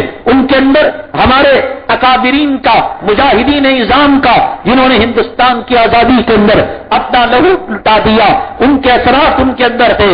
لیکن کیا آپ کو پتا ہے کہ ان کو کس وجہ سے گرفتار کیا گیا؟ کیا یہ بم بنانے کے اندر مشہور تھے؟ کیا انہوں نے جو ہے گولیاں بنائی یا دیسی ساخت کی پستول بنائی یا RDX بنایا؟ ہندوستان کے اندر حالات ایسے بنائے جا رہے ہیں مسلمانوں کہ کسی مسلمان کو مارا جاتا ہے اور مارنے کے بعد وہ زخمی ہو اس کی مرہم پٹی بھی نہ کرے، مرے اور اس کو کفن بھی نہ دیا جائے، اور اس کو دہشت گردی کے کیس کے اندر اس کا مقدمہ عدالت کے اندر ہو، کوئی ایڈوکیٹ، کوئی لائر اور کوئی وکیل اس کا مقدمہ بھی نہ لڑے، مسلمان پیاسا بھی ہو پانی نہ دیا جائے، ننگا ہو کپڑا نہ دیا جائے، بھوکا ہو کھانا نہ دیا جائے، مظلوم و مجبور ہو اس کی مدد نہ کی جائے۔ یہ حالات لانے کی کوشش کر رہے ہیں یہاں کی فرقہ پرست تنظیمیں۔ اسرائیل سے انہوں نے سبق لیا ہے، اسرائیل سے انہوں نے ٹریننگ لی ہے، اسی لیے گجرات کی سیڑھی آپ نہیں رکھ سکتے، آسام کے مناظر آپ بلوٹوتھ سے ایک فون سے دوسرے بھائی کے فون کو نہیں بھیج سکتے، ہو سکتا ہے آپ کی گرفتاری ہو سکتی ہے، آپ پر دیش ورودی کا اور جذبات کو بھڑکانے کا۔ وہاں آسام کے اندر جو فساد ہوا، میں نے بتایا ہندوستان کی تاریخ کا بدنما داغ ہے، ہندوستان کی تاریخ کے اندر سب سے خطرناک فساد جس نے گجرات کے فساد کو بھی پیچھا کر دیا، یہ وہ فساد تھا۔ لیکن مولانا بدر الدین اجمل، جن کے ہندوستان کی تاریخ کے اندر سب سے طاقتور اپوزیشن پارٹی اور جن کے سب سے زیادہ اپوزیشن MLA جنہوں نے پارٹی کے اندر بنائے، اور جن کے والد محترم رحمت اللہ علیہ اجمل حاجی اجمل صاحب نے وہاں پر آسام کے اندر ایک ایسی ہاسپٹل بنائی، انسانیت کا جیتا جاگتا وہ ثبوت دیا کہ مہیش بٹ نے کہا کہ ہندوستان کی آزادی سے لے کر اب تک سیکولر اور جمہوری ذہنیت کو لے کر ہندو مسلم انسانیت کے خاطر کسی نے ایسی عمدہ اعلیٰ ٹیکنالوجی اور فیسلٹیز والی ہاسپٹل بنائی ہو، اس کو اتنا اچھا لگا کہ مہیش بٹ نے حکیم مولانا اجمل صاحب جو بدر الدین صاحب کے والد محترم ہیں ان پر فلم بنا دی، جن کی انسانیت نوازی، جن کی غریب پروری اور جن کی یتیم پروری اور جن کا غریبوں، بیواؤں، مسکینوں، یتیموں کو مدد کرنا حاتم طائی کی طرح علاقے کی سرزمین کے اندر ضرب المثل تھا۔ آج ان کے بیٹے کے تعلق سے کہا جاتا ہے کہ انہوں نے تقریریں کر کر کر آسام کے فساد کو ہوا دی۔ کیا اپنے بھائی کا دکڑا بیان کرنا، اپنے بھائی کی مجبوری بیان کرنا، یہ جو ہے سیکولرزم کے خلاف ہے، یہ جمہوریت کے خلاف ہے کہ میرا بھائی مر رہا ہے، کفن دو، میرا بھائی بھوکا ہے، کھانا دو، میرا بھائی پیاسا ہے، پانی دو، اور میرا بھائی تڑپ رہا ہے، اس کو کفن دے دو، اس کو قبر دے دو۔ یہی بات تو مولانا بدر الدین اجمل صاحب نے کہی۔ انشاءاللہ آپ کی دعاؤں سے کل میرا پورے ہفتے آسام کا سفر ہے، اگلے جمعے کے اندر آنکھوں دیکھا حال وہاں کے مسلمانوں کا، وہاں کے ظالموں کا، اور وہ تنظیمیں جو یہاں چیختی رہی، چلاتی رہی، آسام کے نام پر چندہ بٹورتی رہی اور ریلیف بٹورتی رہی، انہوں نے وہاں کیا کارنامہ انجام دیا؟ دعا کیجئے اللہ تعالیٰ اس سفر کے اندر کامیابی نصیب فرمائے، خیر و عافیت کا اور امت کے بھلائی کا اللہ تعالیٰ فیصلہ فرمائے۔ میں چاہتا یہ ریلیف کی رقم میں جمعیت علماء کے حوالے کر سکتا تھا، لیکن میں دیکھنا چاہتا کہ ہمارے اکابرین نے آسام کے فساد کو، اس دھرتی کا سب سے اتنا بدترین فساد جس نے گجرات کے فساد کو بھلا دیا ہو، اجمیر اور مراد آباد، میرٹھ اور ملیانہ کے فساد کو افسانہ بنا دیا ہو۔ کیا ہے وہ فساد؟ کیا ہے وہ خون خرابات؟ آنکھوں سے دیکھیں گے اللہ تعالیٰ امت کی ہمدردی اور جذبات کو اور پیدا کرے گا۔ اس لیے ہمارا جو ہے انشاءاللہ کل سفر ہے، آپ حضرات کی جو امانتیں ہیں وہ پہنچانا ہے۔ رمضان المبارک کے بعد مسلسل اس طاق میں تھے، اسی لیے ہم نے خارجی بیرونی اور ڈور کوئی پروگرام نہیں لیا کہ پہلی فرصت میں آسام کا سفر ہو، اور حالات نہیں بن رہے تھے۔ وہاں جو لوگ جاتے ان کا پیسہ چھین لیا جاتا اور ان کو سیمی سے، انڈین مجاہدین سے جوڑ کر نہ صرف پیسہ چھینا جاتا، ان پر مقدمے دائر کیے جاتے۔ اب حالات کسی حد تک سدھرے ہیں، حالات قابو میں آئے ہیں۔ پھر یہاں کے کوئی ساتھی وہاں پر ہیں، جائیں گے، حالات اگر ساتھ دیں گے کام کو آگے بڑھائیں گے، پھر حالات وہی کے وہی ہو، پھر اللہ جو چاہے گا وہ ہوگا۔ بہرحال اس قسم کی چیزیں یہاں پر کی جا رہی ہیں۔ 11 نوجوانوں کو جو گرفتار کیا گیا، یہ نہیں ان کا ماضی داغدار ہے، یہ نہیں کہ وہ دہشت گرد ہیں، یہ نہیں کہ ان کا جو ہے اسکول، بلکہ وہ جو دامن گرے سے ڈاکٹر کو گرفتار کیا گیا، ان کی انسانیت نوازی، ان کی خیر خواہی، وہاں کا ہندو، وہاں کا مسلم، وہاں کا سکھ، وہاں کا عیسائی یہ کہتا ہے اس دھرتی پر ڈاکٹر نہیں، یہ تو بھگوان ہے، بھگوان، یہ تو دیوی اور دیوتا ہے کہ صاحب کہیں ایکسیڈنٹ ہوا، کہیں کسی کو تکلیف ہوئی، سب بھلا دیتے ہیں۔ جب دہشت گردی کا لیبل لگتا ہے اور جب میڈیا ناپاک اور گندے جملوں سے ان کو نوازتی ہے، ان کی انسانیت کو زندہ درگور، ان کی خیر خواہی کو سب کچھ جو ہے پانی پھیر دیا جاتا ہے۔ بہرحال جو چیزیں آ رہی ہیں ان میں سے ایک چیز یہ بھی ہے، مجھے بھی رمضان المبارک کے اندر شیموگا کے ساتھیوں نے بتایا، وہاں کے ایک مقامی کنڑ اخبار نے رسول اللہ صلی اللہ علیہ وسلم کے خلاف، آقا دو عالم صلی اللہ علیہ وسلم کے خلاف اس نے توہین کی، ازواج مطہرات کے خلاف۔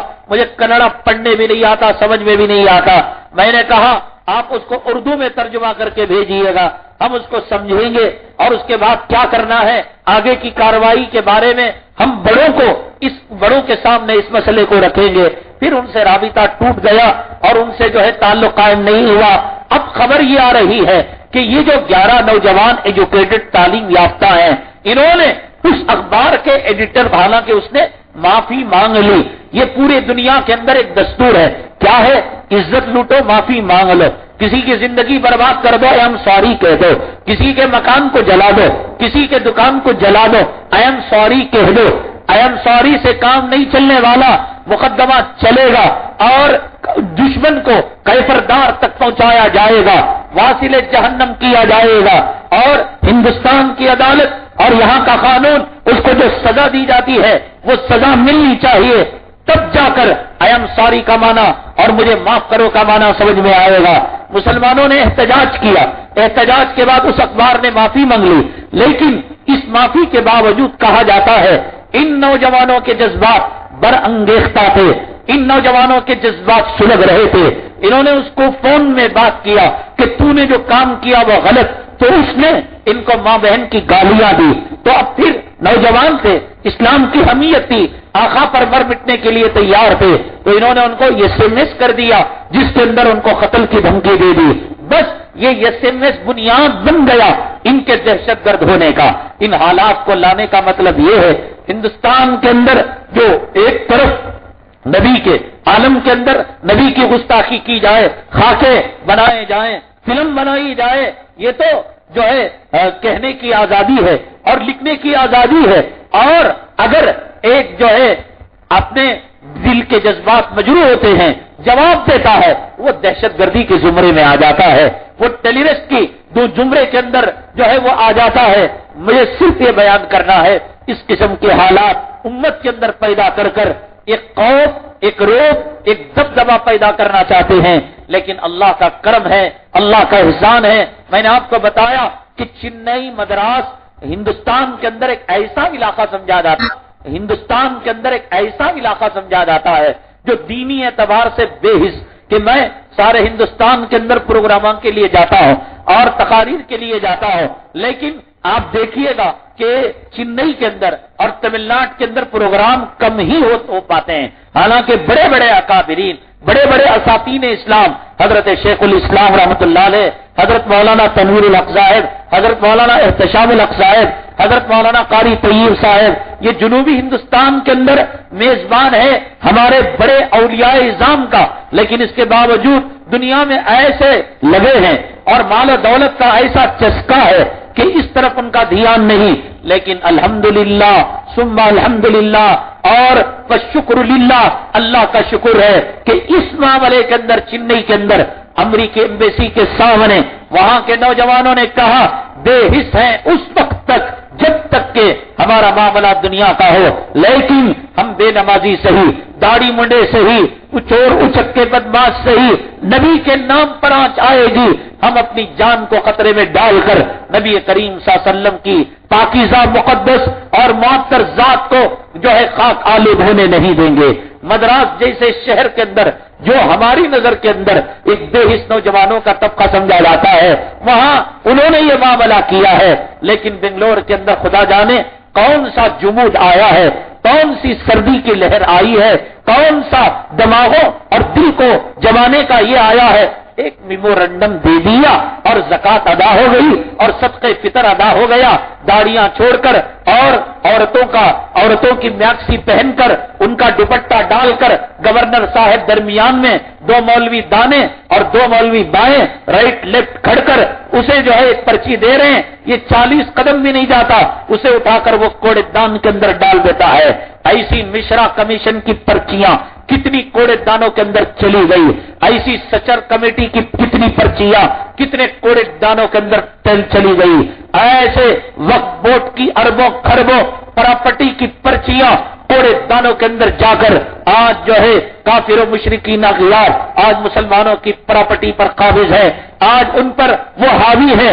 مسلمانوں اس طریقے سے حالات کی وجہ سے ولا تہنوا ولا تحزنوا وانتم الاعلون ان کنتم مؤمنین، تم جو ہے حضرت جعفر طیار کے ماننے والے ہو، تم حضرت زید کے ماننے والے ہو، تم حضرت عبداللہ ابن رواحہ کے ماننے والے ہو، تمہارے سامنے معاذ و معوذ کا منظر ہے، تمہارے سامنے سلطان صلاح الدین ایوبی کا منظر ہے، تمہارے سامنے ٹیپو سلطان شہید کے کارنامے ہیں، اور تمہارے سامنے معاذ و معوذ کی بہادری ہے، اور ابھی 15 دن کے اندر تمہارے سامنے کابل کی 16 سالہ بچی جس نے دنیا کی رنگ رلیوں کو نہیں دیکھا، اس کی شہادت کے منظر کے کارنامے تمہارے سامنے ہیں۔ مسلمانوں، جینا کس کے لیے ہے، مرنا کس کے لیے ہے؟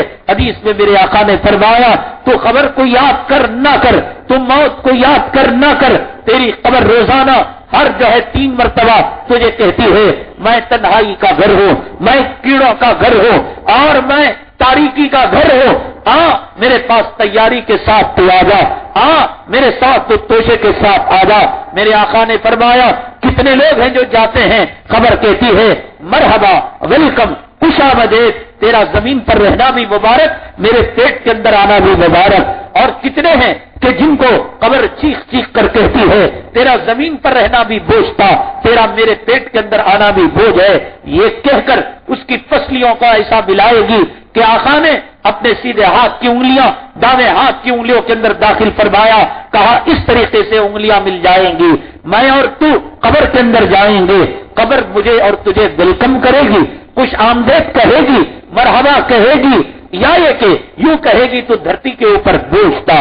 بے نمازیوں سدھر جاؤ، داڑھی مڑو سدھر جاؤ، سود کھا کر ماں کا بلاತ್ಕಾರ کرنے والوں سدھر جاؤ، اللہ کے گھر کو ویران کرنے والوں سدھر جاؤ۔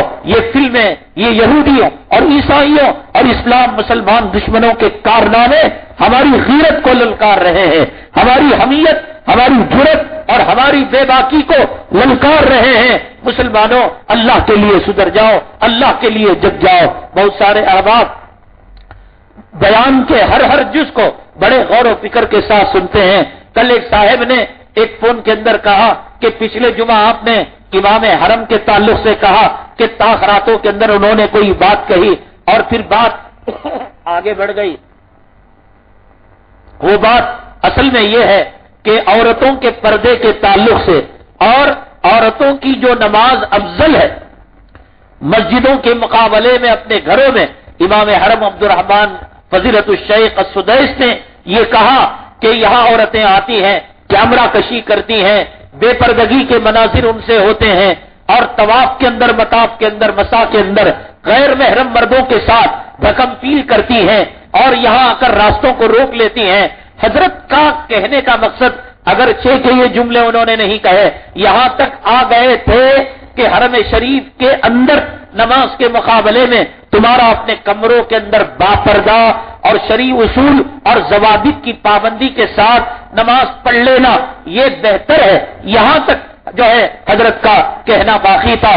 بہرحال پورے عالم کے اندر ایک تحریک اٹھ رہی ہے عورتوں کے پردے کے تعلق سے، مسلمانوں کی غیرت کے تعلق سے.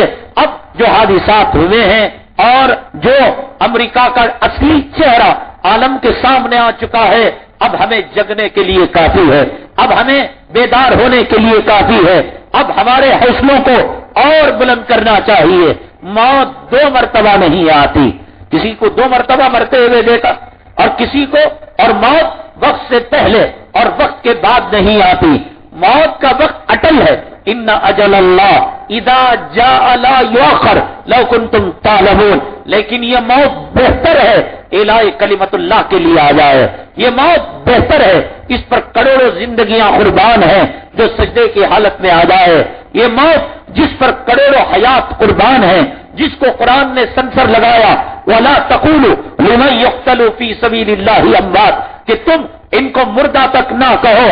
یہ موت اگر نبی کی ناموس پر آ رہی ہے، نبی کی عفت اور پاک دامنی کی حفاظت کے لیے آ رہی ہے، نبی کے نام پر آ رہی ہے، قرآن کے نام پر آ رہی ہے، ایڑیاں رگڑ کر ہاسپٹلوں کے اندر، نرسنگ ہوم کے اندر کافر مشرک حیض و نفاس کی چھننے والی گندا کپڑا لی ہوئی اور گندے جسم کو حالت نجاست کے اندر سامنے کڑی ہوئی، ان کے سامنے گلوکس جو ہے رگوں کے اندر رگڑا جا رہا ہے اور منہ کے اندر ٹانک ڈالی جا رہی ہے، ناک کے اندر ڈراپس ڈالے جا رہے ہیں، پیشاب پاخانے کی پوٹلی لگائی جا رہی ہے اور وہاں پر امی جان، جورو محترمہ اور بچے، ابو ذرا صبر کرو، ذرا برداشت کر لو.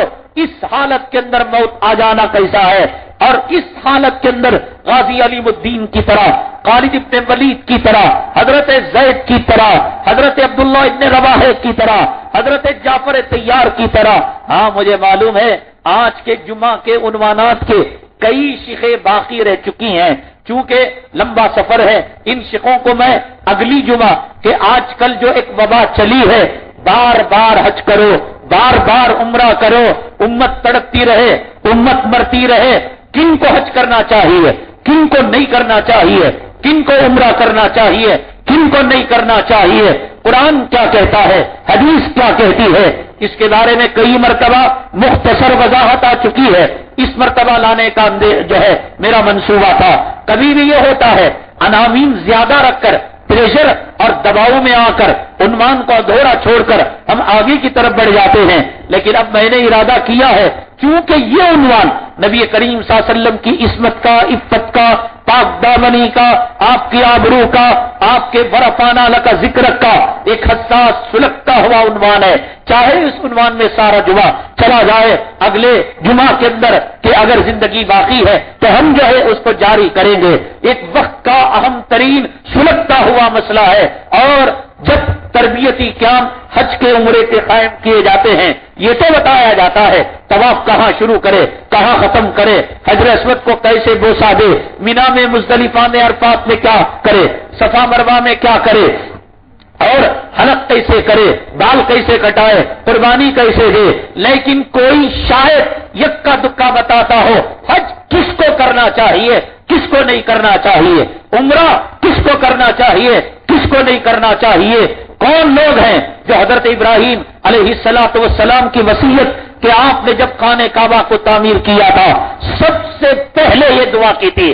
اللہ اکبر، کیا الہامی جملے تھے اور کیا آپ کے دل دماغ پر عکس ربانی کی تجلی تھی، اقوال ربانی کی تجلی تھی کہ آپ نے سب سے پہلے یہ دعا کی، ان طہر بیتی للطائفین والعاکفین والرکع السجود. اے میرے رب، بنانے کو تیرا کعبہ تو بنا دیا، تیرا گھر میں نے بنا دیا.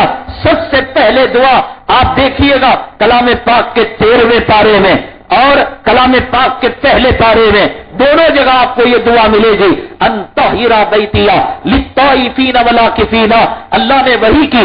اے ابراہیم و اسماعیل، آپ کی دعا کے جواب میں ہم یہ کہتے ہیں کہ اس گھر کو تم پاک رکھو اعتکاف کرنے والوں کے لیے، طواف کرنے والوں کے لیے، عبادت کرنے والوں کے لیے. حضرت ابراہیم اور حضرت اسماعیل علیہ السلام کو کن حاجیوں کے تعلق سے حکم دیا گیا؟ ان حاجیوں کو یہاں آنے نہ دو، ان عمرہ کرنے والوں کو یہاں آنے نہ دو. آج کا سلگتا ہوا، آج کا بھڑکتا ہوا مسئلہ یہ حج کرنا بڑی بات نہیں، بلکہ ان پاجیوں کو، ظالموں کو، جو خدا کے کعبے کے تقدس کو پامال کرتے ہیں، خدا کے مطاف کو نجس کرتے ہیں، جو نبی کے روزے کے پاس جا کر نبی کے دل کو دکھاتے ہیں، جو نبی کی مسجد اور نبی کے مدینے میں جا کر وہاں کی حرمتوں کو اپنے پیروں تلے رونتے ہیں. ان آنکھوں نے وہ مناظر دیکھے، اس دل نے وہ خیالات اور احساسات کو محسوس کیا ہے.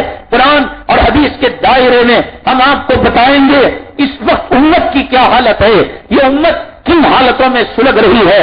ایسی حالت کے اندر 2.5 لاکھ 3 لاکھ سپر ڈیلکس حج کے اندر بیوی کو لے جا کر سہاگ راتیں منانا، اولاد کو لے جا کر شاپنگ کرنا، فیملیوں کو لے جا کر شادیوں کی تیاری کرنا اور پریوار کو لے جا کر اپنے بنگلے اور اپنی کوٹھی کا ساز و سامان لینا، یہ کون سے کتاب الحج کے اندر آتا ہے؟ یہ کون سے کتاب العمرہ کے اندر آتا ہے؟ حج کا تربیتی بیان سمجھیے گا. اور جو لوگ آپ کے خاندان قبیلے کے اندر، رشتہ داروں کے اندر حج بیت اللہ یا عمرے کو بار بار جاتے ہیں، ضرور اگلی جمعہ لے کر آئیے گا. خدا کے کعبے کو جاتے ہیں تو خدا کی بات مانیں گے. جورو کی حیض و نفاس کی پوجا کرتے ہیں تو جورو کی بات مانیں گے، اولاد کی بات مانیں گے، یجمان کی بات مانیں گے، خاندان قبیلے کی بات مانیں گے. کون طواف کرنا چاہیے، کون نہیں کرنا چاہیے؟ کیا نماز ہر کوئی پڑھ سکتا ہے؟ بیوی سے ملا ہوا نماز پڑھ سکتا ہے؟ عورت حالت حیض کے اندر نماز پڑھ سکتی ہے؟ بچہ پیشاب پاخانہ کرنے والا صف میں کھڑا ہو سکتا ہے؟ پہلی صف کی فضیلت تو بیان کی جاتی ہے، لیکن پہلی صف میں کھڑے ہونے والے بچے کے احکامات نہیں بیان کیے جاتے. نماز کی فضیلت تو بیان کی جاتی ہے، حائضہ اور نفاس والی عورت کے احکام بیان نہیں کیے جاتے.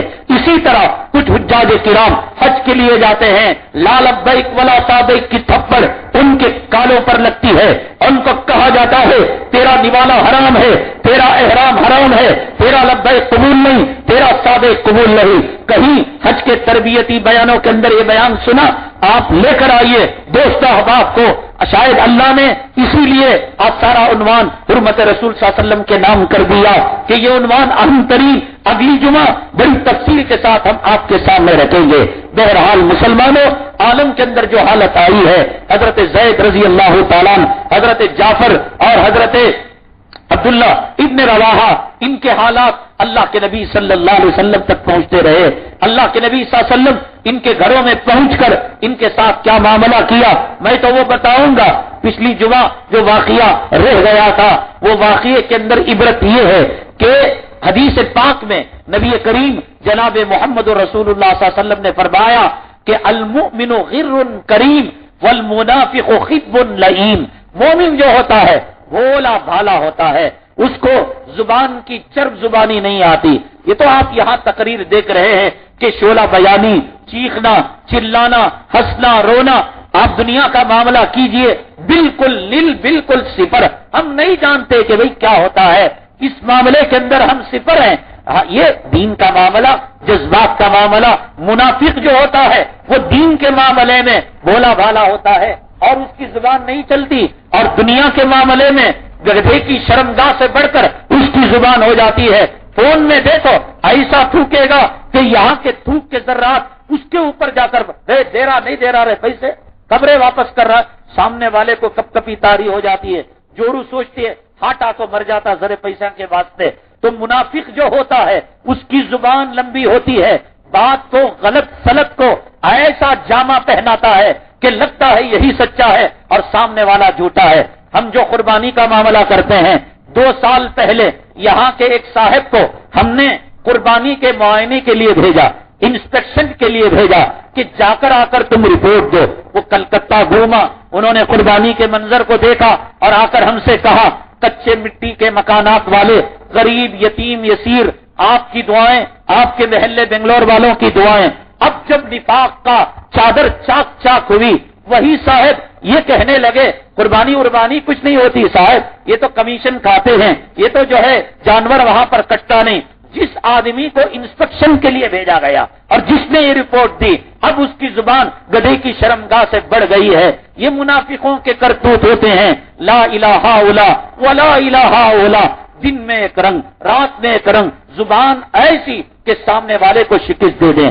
عدالتوں کے اندر جا کر دیکھیں کہ لائر جھوٹا ہوتا ہے لیکن ایسی چرب زبانی اور ایسی خطرناک لینگویج، لا پوائنٹس استعمال کرتا ہے، جج اس کی ہتھوڑی لے کر اس کے بلڈے کو سر کو مار لیتا ہے۔ ارے یہ کیا کہہ رہا ہے؟ معلوم ہے یہ معصوم ہے، مظلوم ہے، لیکن یہ منافق کی نشانی ہے۔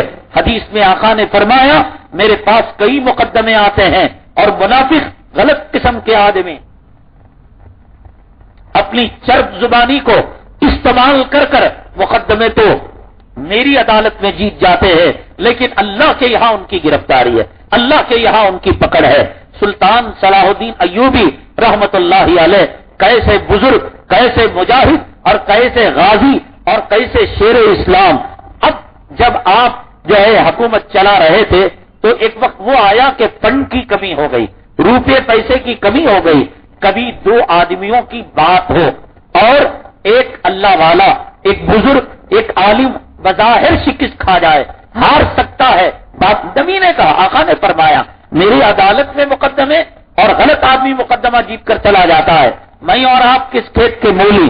تو بسا اوقات ایسا ہوتا ہے کہ غلط آدمی اپنی چر زبانی اور منافقت کی وجہ سے ایسے بول استعمال کرتا ہے، ایک صاحب کو گمراہ کرنے کے لیے اور اس سے رشتہ کاٹنے کے لیے ان کے منڈے میں ہاتھ ڈالے، جا کر شیخ کھلائے، چائے پلائے، تم نہ معلوم کیا فلاں حضرت کیسے، نہیں معلوم نہیں، کہا کہ تمہارے نام کی سپاری دے رکھی ہے۔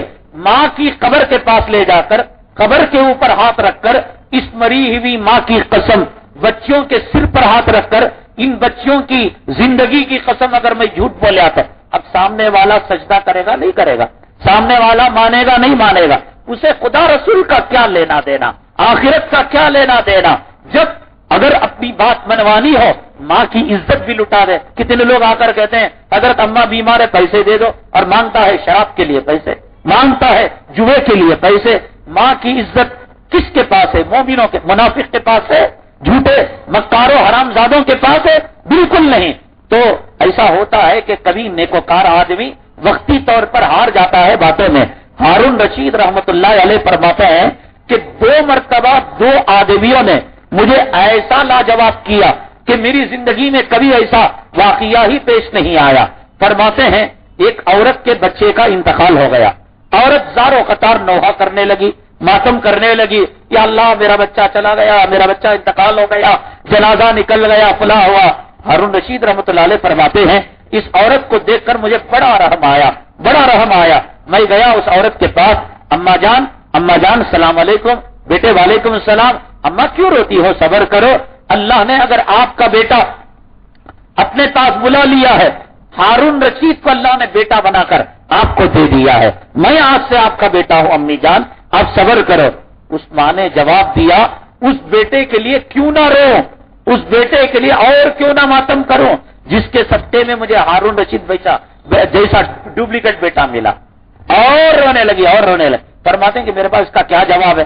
یعنی جس بیٹے کے سطح میں ہارون رشید ملا، اس بیٹے کا مقام کیا، درجہ کیا؟ اور فرماتے ہیں کہ دوسرا وہ تھا کہ ایک آدمی نے آپ کے زمانے میں کہنے لگا کہ میں موسیٰ ہوں۔ حضرت ہارون رشید رحمۃ اللہ علیہ گئے، فرمایا کہ بھئی اللہ کے بندے، موسیٰ پیغمبر ہے، صاحب توریت ہے، اور ان کے پاس وہی آتی ہے، ان کے پاس ید بیضا ہے، یعنی لاٹھی کو ہاتھ کو بغل میں رکھتے دکھاتے تو اس سے روشنی نکلتی، سمندر پر بار سے راستہ نکلتا۔ کہتے ہیں کہ اس نے جواب دیا ہارون رشید تم کو معلوم ہے کہ موسیٰ سے کس نے معجزہ طلب کیا تھا؟ فرعون نے طلب کیا تھا. تم فرعون ہو تو میں بھی دکھا سکتا ہوں. ہارون رشید فرماتے ہیں کہ میری زندگی میں یہ دو افراد تھے جنہوں نے مجھے لاجواب کر دیا. کبھی ایسا ہوتا ہے کہ منافق چرب زبانی کی وجہ سے حالات کو ایسے توڑ بڑوڑ کر ایسی سین پیش کرتا ہے. اصل میں جو مومن ہوتا ہے وہ مثبت پہلو پر گزارتا ہے.